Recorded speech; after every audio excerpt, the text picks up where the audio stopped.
juga harus menyatakan sikapnya berhenti membayar pajak untuk membayar hal-hal yang tidak penting.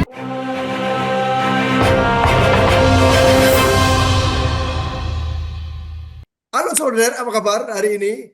Anda pasti ngantuk setelah semalam menyaksikan semifinal antara Argentina dan Inggris. Mohon maaf kalau Anda pendukung Inggris. Keok ya, ini 16 Juli 26. Assalamualaikum, salam NF. Waalaikumsalam warahmatullahi wabarakatuh. Selamat pagi Cak Jarod dan juga pemirsa di seluruh Indonesia. Apa kabar Cak Jarod? Pasti ngantuk ya? Iya, ini semua mata ya itu euforia dengan Piala Dunia menunggu momen puncak pertandingan antara Spanyol dan Argentina. Tapi Indonesia ya kayaknya belepotan nih dengan kecemasan. Coba bayangkan nih, tiba-tiba rezim Prabowo itu mengacak-acak status hukum mantan Jampitsus Febri Adriansyah. Ini kayak orang makan obat aja. Antara pagi dan siang dan malam beda semua ya. Ya, ini memiriskan dan juga menyakitkan hati rakyat Indonesia ketika barang bukti sudah digeledah polisi dan sudah disita, dan itu artinya tinggal proses berikutnya tiba-tiba diubah, tiba-tiba ditangani oleh kejaksaan melalui proses hukum.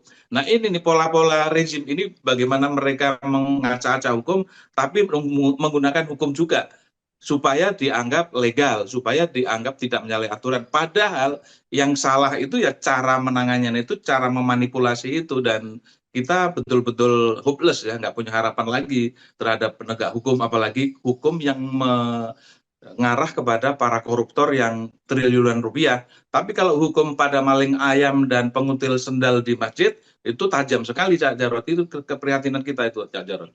Menurut saya itu banyak pihak termasuk pakar pidana itu sudah mengingatkan Pak Prabowo, ini Anda sudah menyalahi peraturan perundangan. Bagaimana sebuah kasus di take over dari penyidik ke penyidik itu nggak boleh. Yang ada adalah diserahkan ke KPK.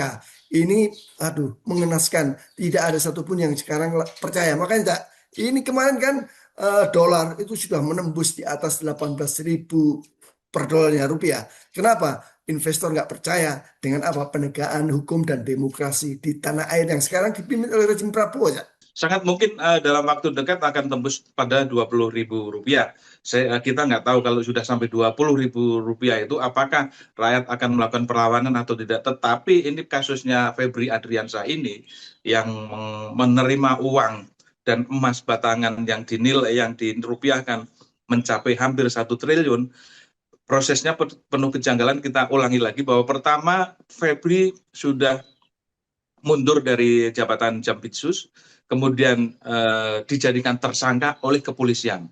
Tapi berjalannya dengan waktu, kasusnya dari kepolisian bukan dilimpahkan kejaksaan, tapi dialihkan. Nah, pengertian alihkan ini artinya apa yang sudah ditemukan oleh polisi itu bisa dibatalkan oleh kejaksaan. Dan ternyata betul, status Febri kemudian diubah menjadi saksi, tidak lagi tersangka.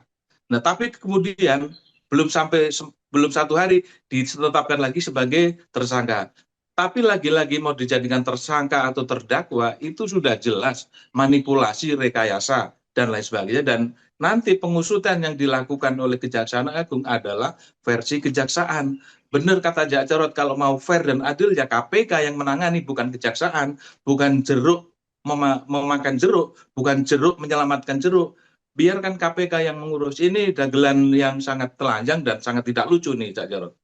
Iya benar Cak Jarod. Ini ada kritikus muda itu namanya Faisal menjelaskan bahwa dia melacak tentang pelacakan terhadap duit-duit yang sekarang ditemukan di rumah Febriansyah.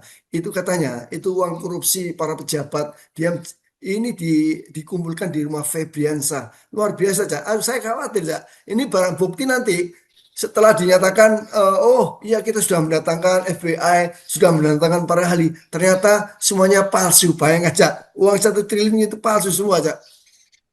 Ya, sangat mungkin arahnya ke sana, karena ini yang diselamatkan tidak hanya Febri Adriansyah, tetapi juga pejabat-pejabat lain yang tentu saja di belakang meja, di belakang layar akan bagi-bagi hasil.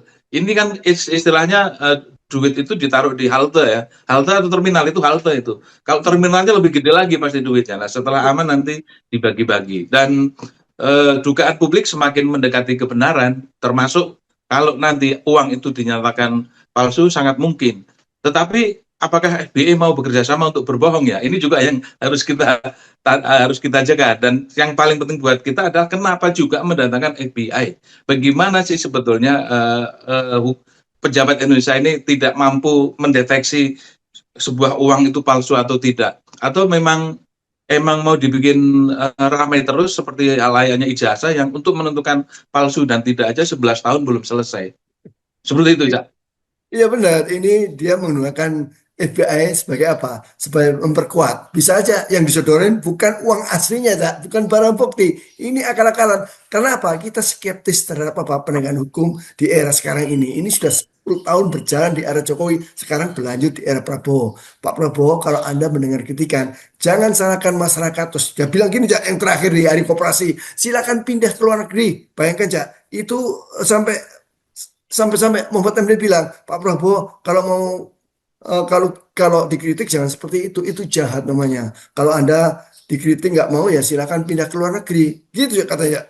Inilah kalau seorang presiden atau pimpinan apapun, pejabat, menteri atau gubernur, bupati, kalau tidak pernah menjadi pemimpin keluarga, menjadi pemimpin keluarga aja dulu yang baik. Kemudian saat paling tidak nyobalah menjadi ketua RT atau ketua RW. Jadi tahu yang dipimpin, tahu rasanya menjadi pemimpin itu harus ngomong bagaimana, harus dijaga perilakunya, ucapannya, tindakannya, bahkan langkahnya. Lah ini tiba-tiba jadi presiden yang tidak pernah punya pengalaman menjadi pemimpin di masyarakat, bukan pemimpin formal di pemerintahan ya, karena beda. Kalau pemimpin di masyarakat itu justru yang harus dijaga itu perilaku kita supaya tidak menyakitkan yang kita pimpin. Nah, Prabowo ini sudah berkali-kali ngomong seperti itu. Negara ini bukan milik Wawok doang, milik seluruh rakyat Indonesia. Jadi tidak punya hak, meskipun jabatannya sebagai presiden, sebagai ketua DPR, ketua MPR, tidak boleh dan tidak berhak bagi yang mengkritik kemudian diusir,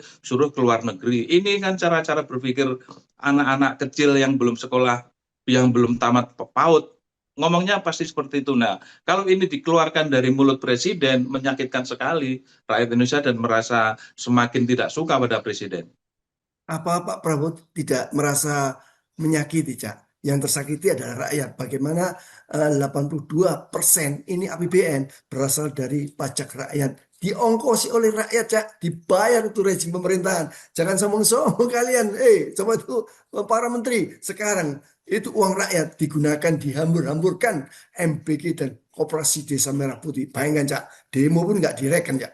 Ya, emang Pak Prabowo pernah menjadi rakyat, sehingga dia tidak tahu rasanya menjadi rakyat. Selama ini kan dia menjadi aparat negara dari tentara, kemudian kabur, kemudian sekarang jadi presiden. Jadi nggak pernah dia menjadi rakyat. Nah, kaitannya dengan itu, ketika rakyat juga sudah mulai marah dan sakit hati, mereka kemarin mahasiswa berdemonstrasi di depan Kejaksaan Agung untuk meneruskan mengusut kasus-kasus MBG, kasus-kasus BGN yang ternyata mandek. Sekarang kan setelah ada berita tentang Febri kan berhenti pemberitaan soal MBG.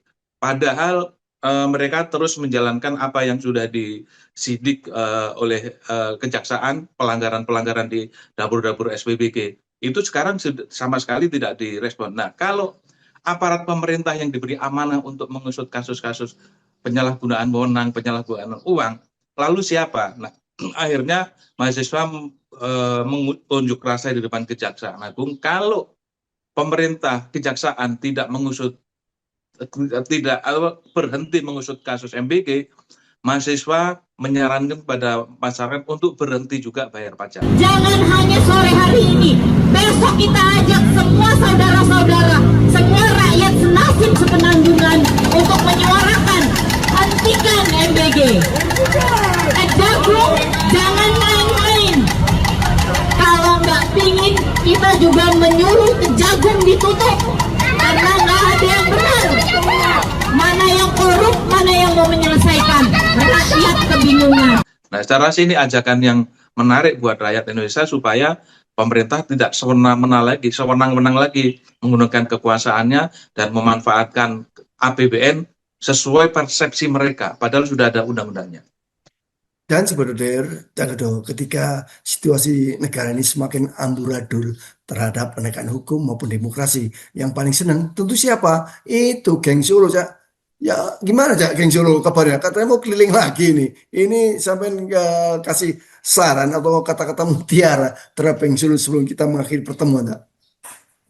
Ya, yang diuntungkan geng Solo pertama, Wapres Gibran juga semakin melenggang dengan komunitasnya, dengan ekosistemnya di dalam Laskar Gibran yang terus keliling Nusantara membius rakyat-rakyat yang tidak tahu apa-apa tentang politik tanah air. So, ya, yang penting mereka tepuk tangan, dapat imbalan, dapat duit, dapat kaos. Nah, itu senang. Satu itu. Kedua, ya kasusnya Jokowi, korupsi Jokowi selama 10 tahun yang juga puluhan triliun itu juga sepi dari pengusutan.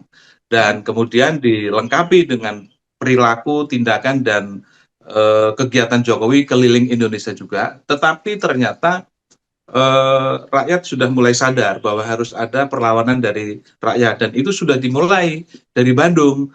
Kelompok aktivis dan senior tokoh-tokoh di Bandung kemarin deklarasi menolak kehadiran Jokowi di Bandung dengan alasan apa? Padahal itu sebetulnya kampanye untuk memuluskan Gibran di tahun 2029. Jadi itulah yang terjadi di Indonesia ini harus dilihat dari dua perspektif. Perspektif yang di permukaan sama yang di belakang. Jadi ada dua layer yang pura-pura sama layer yang asli. Nah, kita ingin menyadarkan kepada publik jangan mudah percaya pada layer-layer yang di permukaan. Harus bisa dianalisa dan dicari tahu sesungguhnya apa yang terjadi. Tentu saja ini adalah untuk menyuarakan bahwa kita masyarakat Jawa Barat menolak kehadiran Jokowi di tanah Sunda, di tanah Jawa Barat. Terima kasih, Saudara. Assalamualaikum, salam NF. Waalaikumsalam warahmatullahi wabarakatuh. Salam freedom and fairness.